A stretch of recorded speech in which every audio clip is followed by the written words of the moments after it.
Asta. Astırmayı değil hanım. Otura. Nima qiladim ey eshak? Nima qiladim? Aşı mashinasi yo'q, ishqi va qalanday tegib. Nima qiladim? Men sazoyi. Men nima qiladim? Tamoq ishini uqmaydigan. Jaddalni ilib. Ba'zilarga ajoyib o'xshaysan-da, lekin ha? Ajoyib o'xshaysan. Qanday qilaman? O'xshaydi. Ey, tuz yo'ldi menga, ey. Voy! Tuz yo'ldi menga. Saymaq. Ha deysa, nima qilaman sen ilibey? Bir eshakni bog'layamsan? Tutayman ketmanni. Menga qishin tuzlayap, buday tiraymiz. Aytaz keldi. Menga? Men nima qiladim sen tegib? Menga o'zgap qilib. Bola! Nima ish qilib yarasiz?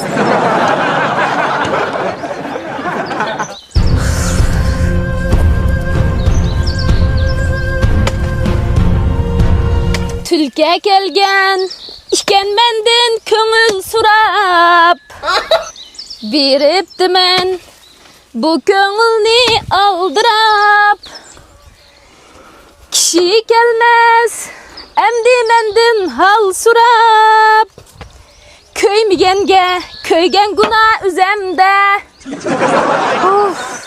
Ha, Aşihan nima bo'ldi? Savtaxon nagmaqdinglar. Ha, qo'naqliqni bir yo'qlab kelay deb. Obdan bo'libdi. Yachib yotsizlar. Amal yo'q. Eringlar xiynasman qilib qo'yib yotida. Podshoning kuni ko'rar. Latalam bo'ldi hozir. O'zing tanlab tekkan bo'lgan shu lata aga o shahardan yizig'a. U vaqtida sog'liq qo'yilib xil jiqda bir baqpichilik qilib pulni jiq tepib yaxshi baqamdik deb tigib tikanmi bir go'shni kunni go'sh yemamniki deb. A ko'ngilni bir gapi emasmi? Ko'ngilning keyniga kirmang, ko'ngil har joyga boshlaydi. A bo'lib bildirmay apirib cho'llarga tashlaydi degan gapimiz. Baqa chiqqan gap emas bu. Ondan bo'libdi. Toza bilan bo'libdi. Toza yetsin. Men naq ashunda bo'ldim emasman. Ama bir ishga qiz gap qilib qo'yib kelaymi? Gap qilib qo'yinglar. Burunqi cho'kanliqimdan bir Esermi qamabdi hozir? Esermi qamadi? Aman yo'q, undan bo'libdi. Ben bir gap qilib qo'yib kelay. Mamtaxo. Qo'pang deymi? Chizliqma.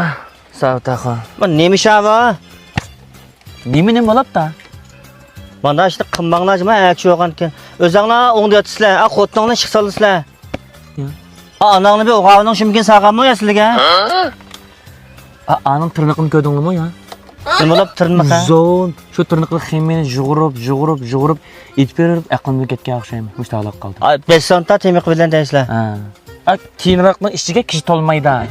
Ximini aralashtirib laqma etmaydi, men yemayman. O'zim qo'nimsa lataqlab bo'lib. Hozir qizlarni ximi jug'uraydi deb yolg'onlam yapqinlar siljimasizlar. Bozorda neliqi ximi sozdigan do'konlar va oshxonada ichirib qilyapti hozir. İçisi manda qila? Qanchaplab ha. Uningga amal yo'q. Xotiningni bir qaqshaydi qo. Qo'yam to'g'mi deb jim qoldi da. Bizning uyda sog'liq vat emasmi? Makitniki. Burmo'sh pul qopti ekanman. Yaxshiroq qo'chqavoz bir salsam bo'ladi, biyib ketsam bo'ladi. Bizning uch pazvat bilan boy emasmi? Qo'chqa. Pazvat nereden no'ch qo'chqa va de. Ba, makitning qo'chqir ba. U. Boshlab boraymisan-a? Oysaq bir. Yangla. Ko'rdingmi? Chiqliqma. Xirida keldim, xirida. Ko'rdingmi? Ma qo'yni. Ma quloqlari qayla taylangidek. Ma tumshqi qaylasa shatutni gidek. Ma nech millionlik qo'yma bilamsa, anges uni demay. Ma'qul. Ma boshqalar qo'ya gap qolsa sog'liq. Azan qipirsiq adash. Azan qipirim, muvafiq bo'ladi. Bol so'qshimam da bu. Ma balisi. Ma o'rin nerede ma qo'chqaning? O'rni Pezvat Naya. G'ol to'g'raq esida, 3-jiza. 3-jiza. Aloqa shumringni bir deytinglar. 137 797 29 730. Undidar o'rtaq. Unda bo'lib qolsa, ko'pchilik shu har qanday sog'liqingni bo'lib qolsa, shu menfaatlansan bo'ldi, pul topsan bo'ldi deydiganlar mushag'ini izlanglar bo'ladi. Anat muvafiq baho sep berdajmi anda bo'lsa. Deb bakalım bakaga bir ishtim seppas. Bakaga? Bakaq seppasin deydi.